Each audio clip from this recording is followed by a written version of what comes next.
வணக்கம். இப்போ எலெக்ஷன் ட்ரெண்டை விட ரொம்ப அதிகமான வெப்பநிலை தான் ட்ரெண்டிங்கில் இருக்குது. ஸோ இந்த மாதிரி ஒரு கோடை காலத்தில் அதிகமான வெயில்லாம் அடிக்கிறப்போ கண்டிப்பாக எம்டிஎம் பாகுபலி தேவைப்படுங்க. நல்ல வெயில் அடிக்குது, ஏசி வாங்கலாம், ஃப்ரிட்ஜ் வாங்கலாம் அப்படின்னு சொன்னால் அதில் ஒரு நியாயம் இருக்குது. மண்டே பழக்கிற வெயிலுக்கும் எம்டிஎம் பாகுபலிக்கும் என்னங்க கனெக்ஷன்? பொதுவாக தீவனம் வெட்டுற மிஷின் எதுக்கு வாங்குவாங்க? தீவன வேஸ்டேஜை கம்மி பண்ணுறதுக்கும் தீவனம் வெட்டுறதுக்கும் வாங்குவாங்க. அதுக்கும் பால் உற்பத்தி ஜாஸ்தியாக இருக்கும் அப்படின்னு சொல்கிறீங்களே, அது எப்படி? நம்ம கம்பெனியில் வந்து எக்கச்சக்க சாஃப் கட்டர் மாடல்ஸ் வச்சிருக்கோம். அப்படி இருந்தாலும் சின்ன பண்ணையாக இருந்தாலும் சரி, பெரிய பண்ணையாக இருந்தாலும் சரி, யாராக இருந்தாலும் வராங்க, இந்த பாகுபலி மிஷினை பார்க்குறாங்க, தூக்குறாங்க, வராங்க, பார்க்குறாங்க, தூக்குறாங்க. இதுவே ஒரு சைக்கிளாக ஓடிட்டு இருக்கு. அப்படி இந்த மிஷினில் என்ன ஸ்பெஷல்? நம்ம நிறுவனத்திலேயே வந்து அதிக விலைக்கு சாஃப் கட்டர் இருந்தாலுமே எல்லாருமே வந்து இந்த லோ காஸ்ட் பாகுபலியை தான் வந்து புக் பண்ணிட்டு போகிறாங்க. இதனால் கம்பெனிக்கு பெரிய லாஸ் எதுவும் இருக்காதா? தீவனம் வெட்டுறதுக்கு பாகுபலி வாங்க சொல்றீங்க, சரி. அடிக்கிற வெயிலுக்கு பாகுபலி வாங்கினா சரியா இருக்கும்னு சொல்றீங்களே, அது ஏன்? இதுக்கு ரொம்ப முக்கியமாக இந்த சாஃப் கட்டரோட தேவை எதுக்கு வருதுன்னா, தீவனத்தை வந்து சேமிக்க. அப்போது நம்ம வந்து வெட்டி போடும்போது தான் நமக்கு 40% 50% தீவனத்தை சேமிக்க முடியும். கோடை காலத்தில் வறட்சினா தண்ணி இருக்காது. அப்போ நம்ம அந்த வெட்டி போடாமல் 2 ஏக்கரில் நம்ம பயிர் பண்ணியிருக்கோம் அப்படின்னா, இந்த சாஃப் கட்டரில் வெட்டி போடும்போது அரை ஏக்கர்லேருந்து 1 ஏக்கருக்குள்ளே பண்ணாலே கண்டிப்பாக போதும். அப்போ இந்த தண்ணி இல்லாத வறட்சி காலத்தில் இந்த சாஃப் கட்டர் வாங்கி தானே ஆகணும். இந்த உலகத்தில் எவ்வளவோ சாஃப் கட்டர்ஸ் இருந்தாலுமே எல்லாருமே வந்து இந்த லோ காஸ்ட் எம்டிஎம் பாகுபலியே புக் பண்ணிட்டு போறாங்களே, அது எப்படி? அதாவது ஒரு சாஃப் கட்டருக்கான விவசாயிகள் எதிர்பார்ப்பு என்ன? முதல்ல நம்ம கொடுக்குற தீவனத்தை நம்ம கையில் பிடிச்சி தள்ளாமல் ஆட்டோமேட்டிக்காக அதை இழுத்துக்கணும். ரெண்டாவது, இழுத்த தீவனத்தை சரியான அளவில் வெட்டணும். வெட்டின தீவனத்தை ரொம்ப போட்டு அங்கே இங்கே இறைக்காம ஒரே இடத்துல கொடுக்கணும். இது வந்து ஒரு சின்ன ப்ராசஸ்க்குள்ளே வருது. அதுக்கப்புறம் அந்த மிஷின் வந்து காம்பேக்டாக இருந்துச்சுன்னா இன்னும் ரொம்பவே சூப்பராக இருக்கும். வீல்ஸ் எல்லாம் இருந்து அதையும் நம்ம வந்து ஈஸியாக தள்ளிட்டு போகிற மாதிரி இருந்துச்சுன்னா அதுவும் அடிஷ்னல் அட்வான்டேஜ் தாங்க. ரொம்ப முக்கியமாக மோட்டரோட கெப்பாசிட்டி என்ன, கரண்ட் பில்லு எவ்வளோ கம்மியாக வருது அப்படின்றத பார்க்கணும்.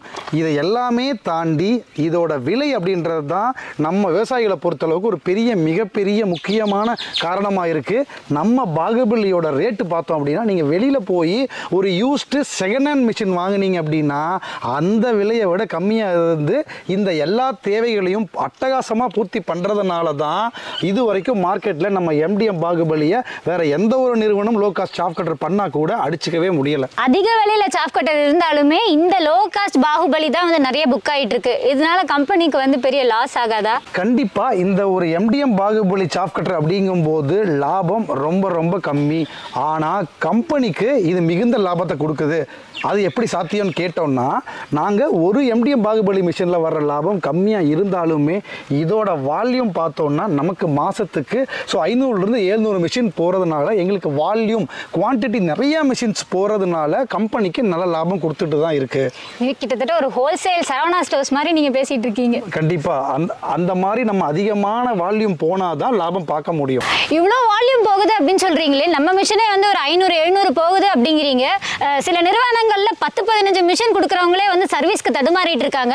அப்படின்றப்போ நம்ம சர்வீஸ் வந்து எப்படி போயிட்டு இருக்கு, நம்ம எப்படி பண்ணுறோம்?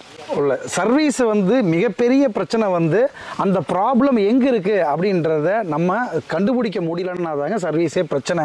இது எப்போ வரும்னா, அந்த மிஷினை பற்றி ஒரு நாலேஜே இல்லாத ஒரு வாங்கி வைக்கிற நிறுவனம் அப்படின்னா அவங்களுக்கு அதை பற்றி தெரியாது.